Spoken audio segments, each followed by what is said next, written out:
सन 2009 में अमरीकी रियासत नॉर्थ कैरोलिना की 5 साला शनाया डेविस की छोटी छोटी खुशियाँ, उसकी मुस्कुराहट और सबसे बढ़कर उसकी नाजुक जिंदगी मुबैना तौर पर खुद उसकी माँ के हाथों खत्म हो गई। शनाया की माँ पर उसे जिनसी तिजारत के लिए बेच देने का इल्जाम है। Human trafficking with a child as the victim.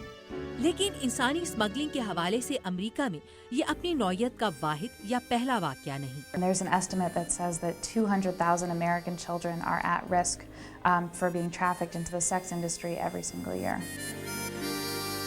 How serious is the issue? Human trafficking का कौन सा पहलू इस वक्त अमेरिका के लिए ज्यादा फिक्र का बायस है?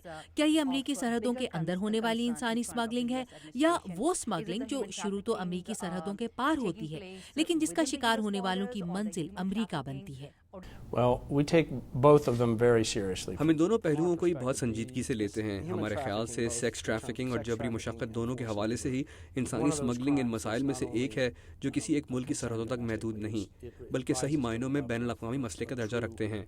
लिहाजा इससे निमटने के लिए हमारी हिकमत अमली अमरीका के अंदर इसके खिलाफ सख्त इक़दामात इख्तियार करने के साथ अमरीका से बाहर भी इसके खिलाफ काम करना है। अमरीका स्मगल करके लाए जाने वाले ज्यादातर लोग कानूनी तरीके से यहाँ लाए जाते हैं। उन शदीद मुश्किलात की रोशनी में जो तीसरी दुनिया से अमरीका आने के ख्वाहिशमंदों को अमरीकी वीज़ों के हसूल में पेश आती हैं, सवाल पैदा होता है कि इंसानी स्मगलर्स के लिए ये किस तरह से मुमकिन होता है। A lot of the abusive trafficking rides on the back of other crimes like visa fraud. ज़्यादातर इंसानी ट्रैफिकिंग वीज़ा फ्रॉड जैसे दूसरे जराइम की मदद से मुमकिन होती है और इंसानी ट्रैफिकिंग के खिलाफ मौसर हिकमत अमली जाली वीज़ों के कारोबार के खिलाफ ठोस इक़दामात से मशरूत होती है। हमारे आम मुशाहिदे की बात है कि यहाँ लोगों को अक्सर मुलाजमत की किसी स्कीम के तहत लाया गया लेकिन उन्हें ये रोज़गार कभी नहीं मिले बल्कि उन्हें जबरी मुशक्क़त या जिनसी इस्तेसाल का निशाना बनाया गया। यहाँ ये बात बहुत अहम है कि बहुत से इंसानी स्मगलिंग के केसेस हमारी वीज़ा फ्रॉड के केसेस की तफ्तीश के दौरान सामने आते हैं। To effectively control human trafficking into the US. किसी दूसरे मुल्क से अमेरिका के अंदर होने वाली इंसानी स्मगलिंग की मौसर रोकथाम के लिए उस मुल्क से अमेरिका ताउन की किस सतह की तवक्को रखता है और अगर उस मुल्क के अमेरिका से सिफारती ताल्लुकात अच्छे ना हो तो ऐसी सूरत में क्या हिकमत अमली इख्तियार की जाती है?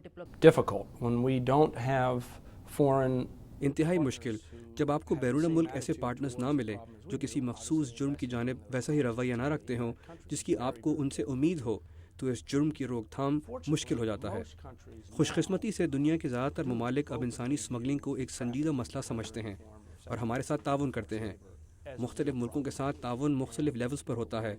इंसानी स्मगलिंग की रोकथाम सिर्फ तफ्तीश और सज़ा देने तक महदूद नहीं बल्कि इसमें इंसानी स्मगलिंग के माख़ज़ ममालिक के माशी हालात की बेहतरी, वहाँ के माशरों में ख़वातीन के मुकाम और उनके रोल को बढ़ाना और उनकी तालीम को यकीनी बनाना भी शामिल है।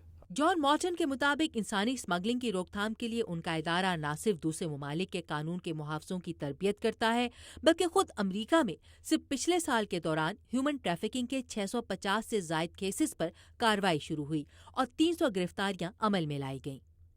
Ayesha Khalid, Urdu VOA, Washington.